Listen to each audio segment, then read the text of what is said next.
Bonjour et bienvenue dans cette série de vidéos où on va répondre aux questions de cours qui pourront être à l'examen de la comptabilité. Dans cette série de vidéos, je vais vous donner une liste des questions les plus importantes à savoir de la comptabilité. Je vais vous montrer comment répondre à chaque question et je vais vous expliquer en détail la réponse.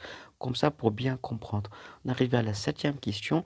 Donc, dans cette vidéo, on va travailler ensemble un exercice corrigé du bilan. Donc, dans cette vidéo, on va voir le schéma du bilan. Je vais vous montrer comment travailler un exercice du bilan, comment trouver les comptes facilement avec le plan comptable et comment placer chaque élément dans le bilan facilement, d'accord? Donc, on va commencer avec le schéma, la structure du bilan. Donc, on a déjà vu dans les vidéos précédentes que le bilan, c'est un tableau qui représente le patrimoine de l'entreprise. Voilà, c'est comme un résumé. On a dit qu'il y a la partie active et il y a le passif.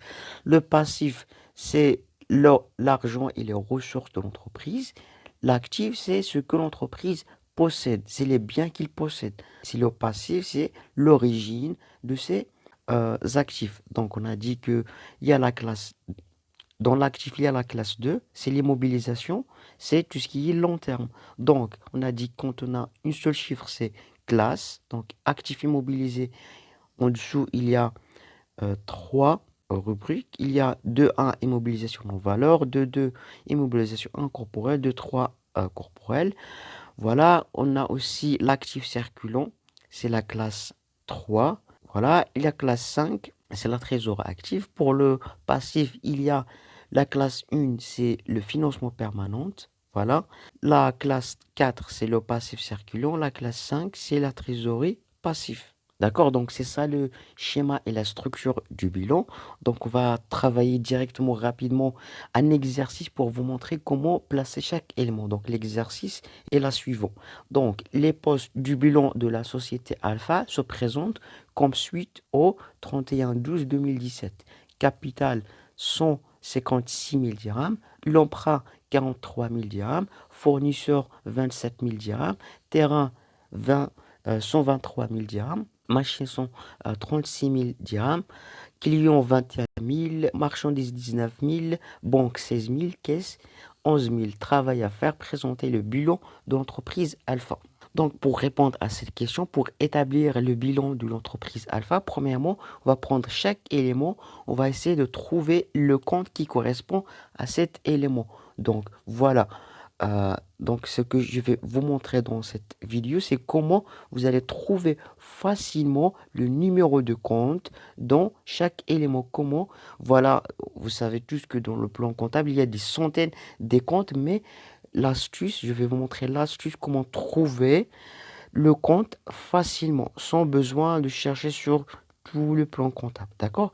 Donc, on va commencer avec le premier élément, c'est le capital. Donc, le capital.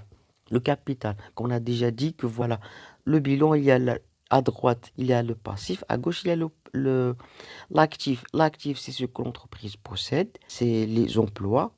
Le passif, c'est l'origine qui finance l'actif. Donc, le capital, est-ce que c'est le passif ou bien c'est l'actif? Le capital, c'est le passif. Donc, c'est financement permanent. Pourquoi? Parce que le capital, c'est quelque chose à long terme. Donc, c'est la classe 1. Donc, la classe 1, c'est...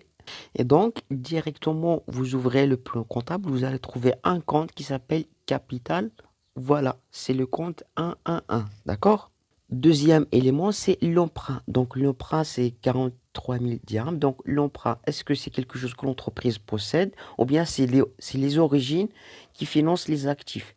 L'emprunt, c'est une dette. Voilà, donc une dette, c'est un financement. Donc, c'est la classe 1. Donc, voilà, on va ouvrir le plan comptable. On va chercher dans la classe 1, il y a un compte qui s'appelle l'emprunt. C'est exactement le poste 141. D'accord?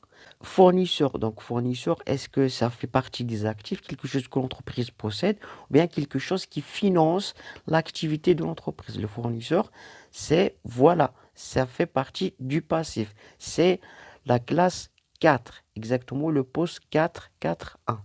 L'élément suivant, c'est les machines. Donc, l'entreprise a acheté des machines. Donc, ces machines, est-ce que c'est l'entreprise c'est quelque chose que l'entreprise possède ou bien c'est l'origine qui finance les actifs? Les machines, c'est quelque chose que l'entreprise possède. Donc, c'est l'actif. Donc, comment on va trouver dans quelle partie d'actifs? Est-ce que c'est la classe 2, 3 ou 5? Tout simplement, les machines, est-ce qu'ils vont rester à l'entreprise à long terme, moyen terme ou court terme? Bien sûr, les machines vont rester à long terme. Donc, c'est l'actif immobilisé. C'est la classe 2.